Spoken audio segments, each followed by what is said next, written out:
Hello friends, today we are going to discuss why chewy tubes are recommended to children who might have sensory needs or have oral motor problems based on their behaviors.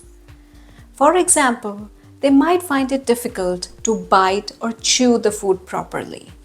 Also not able to drink with the straw, so any kind of sucking, spitting, blowing action is not performed. They might even be aversive to introduction of spoons, forks or toothbrush in the mouth and even have sensitivity around the mouth, not allowing food to stick anywhere around the lips.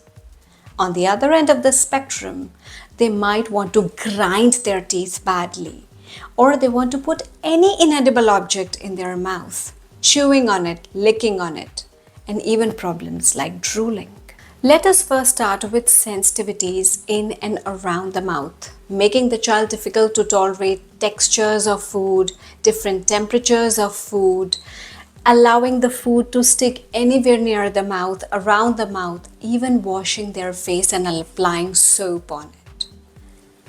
Using this knobbly end, the stem of the chewy tube, trying to perform this pressure-based action, lifting and moving from the ear towards the angle of the mouth. Similarly, around the mouth.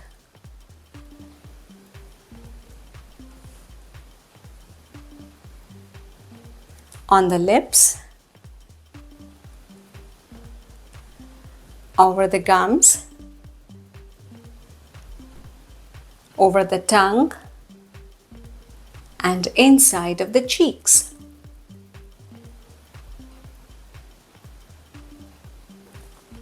Next, we talk about biting and chewing based difficulties, which also help in facilitating sound production. So using the T of the chewy tube and introducing it in the center, which also facilitates mouth opening.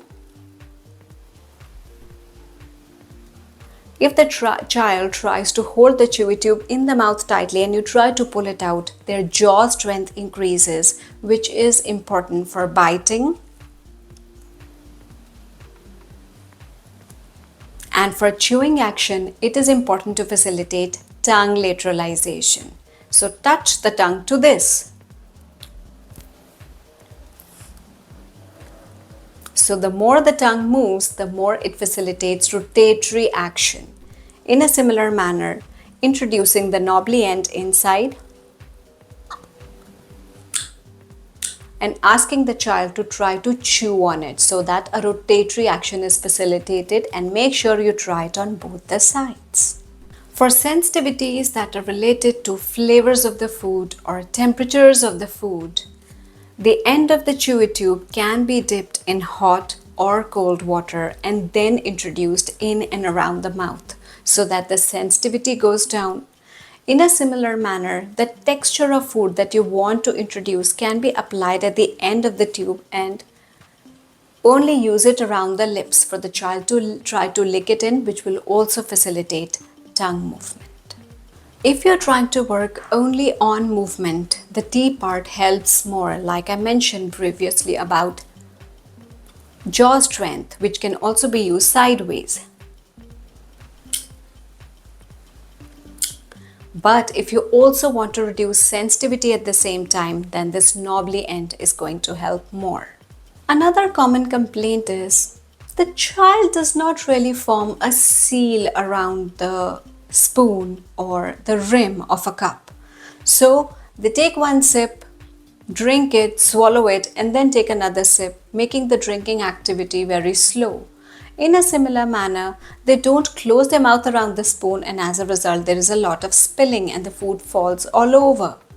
What to do? How chewy tube can help with that? You can facilitate both holding the chewy tube between the teeth and between the lips. The longer the child can sustain this, the better the lip closure is. In a similar manner, you can facilitate blowing and spitting with the help of the chewy tube. So holding it between the teeth or the lips